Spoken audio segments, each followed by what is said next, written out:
Hello everyone, first of all thanks for being here in my YouTube channel. Let's solve some problems based on DC motor model 4. The problem is like this: the current drawn from the mains by 220 volts DC shunt motor is 4 amps on no load. So supply voltage is given DC shunt motor 220 volts. So no load current from the mains, that is IL no load 4 amps, right? The resistance of field winding and armature windings are RSH 110 ohm and RA 0.2 ohm respectively. If the line current on full load is 40 amps, so they have given IL full load 40 amps, right, at a speed of 1500 rpm. So if you give power supply 40 amps, the motor rotates speed of 1500 rpm, right? But this speed they have not given. So find the no load speed. So we need to calculate this no load speed, right?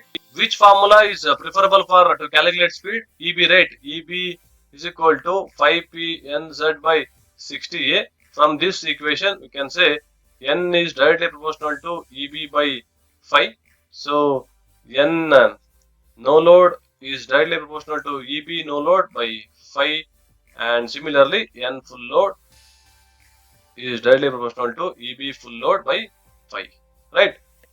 I'll draw a circuit diagram for this problem. So first condition, this no load condition, okay? So there is a armature having EB and supply voltage is given 220, right? So here RA is given 0.2.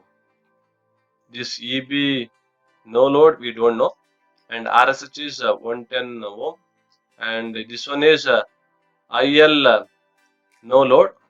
This one is ISH no load, because ISH is same for no load and then full load. Okay, this is IA no load. We don't know IA no load, we need to calculate. This one is no load. Okay, and what about full load? So this diagram. Okay, so there is a VT 220, and then this one is IL full load. They have given 40 amps. Okay, 40 amps, and this one is ISH full load, IA full load, right? So RS is same 110 ohm, so RA is same 0.2, and EB2, EB full load we need to calculate, right? So flux is constant, keep it in your mind, because they have not mentioned anything about the flux. For shunt motor, assume flux is equal to 5 is equal to 5 is equal to 1. Okay, flux is constant. First I will calculate EB no load. So how to calculate EB load? Applying a KVL to this complete loop. So VT minus IA no load into RA minus EB no load is equal to 0. EB no load is equal to VT minus IA no load into RA. But IA no load we don't know, right? How to calculate IA no load? IA no load, just to apply KCL to this junction. So IL no load is equal to IA no load minus plus ISH no load. So how to calculate ISH? For both the circuit, ISH is same. So ISH is equal to no load or full load. Okay, I'll take first no load. Okay, VT is how much? 220 divided by RSH is 110. We'll get 2 amps, right? So IA no load is equal to IL no load minus ISH no load. We will get IA no load is equal to IL no load is how much? 4 amps minus this one is ISH no load how much? 2 amps. You will get 2 amps. Okay, IA no load. Okay, so just you substitute over here, and how to calculate this current, IA full load current? Just to apply KCL to the junction. So IL full load is equal to IA full load plus ISH full load. ISH is same for both the circuit because same voltage, same resistance. So IA full load is equal to IL full load minus ISH full load. So this one 40 amps they have given, 40 amps minus 2 amps, you will get IA full load is equal to 38 amps, right? Now I can calculate EB no load and AB full load. Just I'll apply loop equation. EB no load is equal to VT minus IA no load into RA. So EB no load is equal to VT is how much? 220 they have given minus IA no load we got 2 amps into RA is 0.2. So finally EB no load is equal to 219.6. What about EB full load? Just to apply KVL. So EB full load is equal to VT minus IA full load into RA. So finally we will get VT is 220 minus IA full load is 38 into RA is 0.2. We will get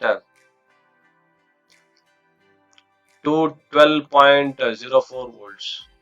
Now we can calculate no load speed. So N no load by N full load is equal to EB no load divided by phi no load. Okay.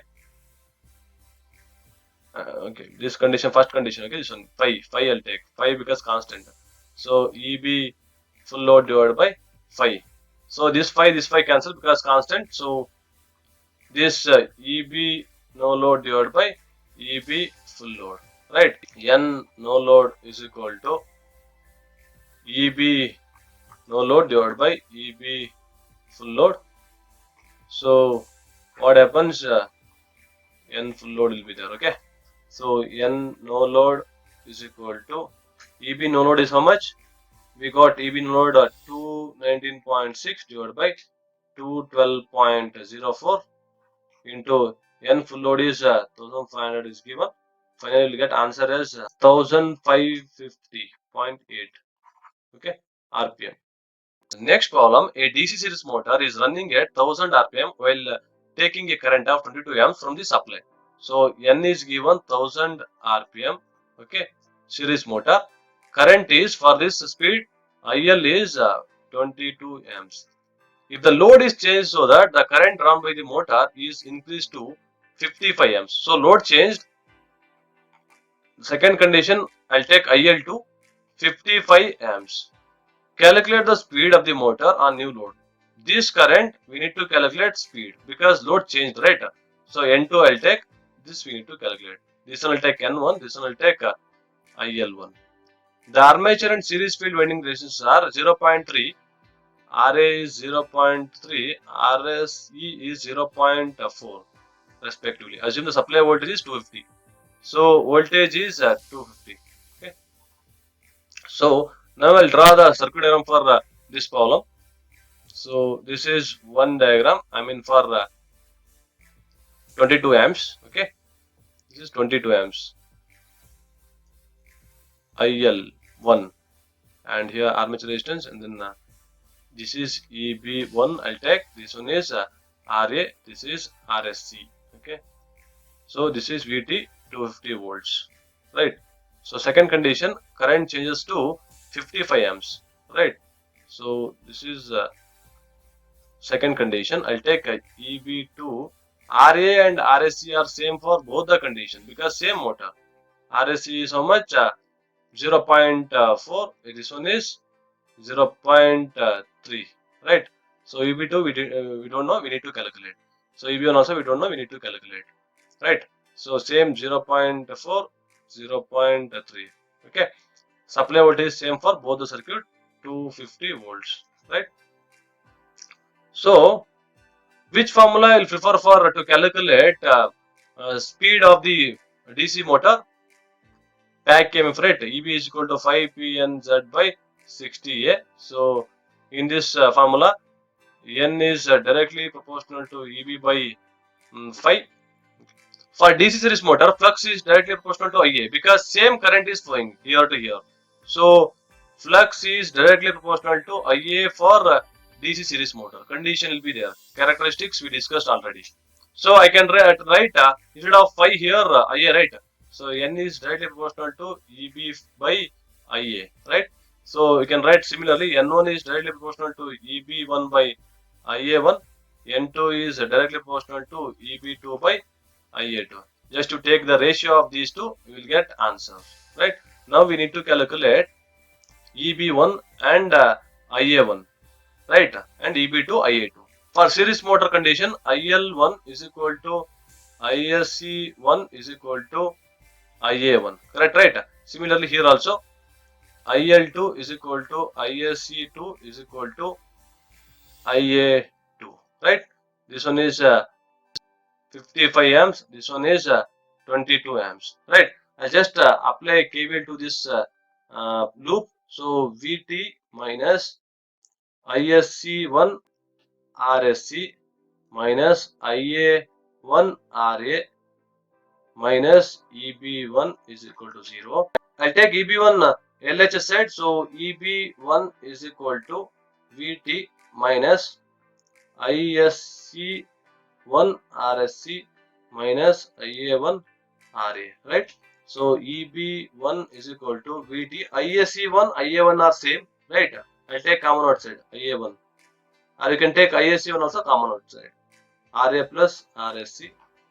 Finally, is equal to VT is how much? 250 minus IA1 how much? 22 into RA is how much? 0.3 and RSC how much? 0.4. How much you will get? 234.6. Right. Next, I'll calculate EB2 similarly. EB2 is equal to same equation will change. Instead of IA1, I'll take IA2. Okay. VT minus IA2 RA plus RSC. Right. So EB2 is equal to VT is how much? 250 minus IA2 is 55 they have given. Okay. 55 current here. 55 amps. So 55 0.3 plus 0.4. We will get answer as 211.5 volts. Okay. Now I'll calculate N2 second speed, right? So N2 by N1 is equal to EB2 by IA2 divided by EB1 by IA1. So EB2 is how much? 211.5 divided by IA2 is how much? 55 divided by EB1 how much? 234.6 divided by 22. N2 by N1 is equal to 3.845 divided by 10.66, 0.36. So N2 is equal to 0.36 N1. So N2 is equal to 0.36 into 1000. You will get 360 RPM.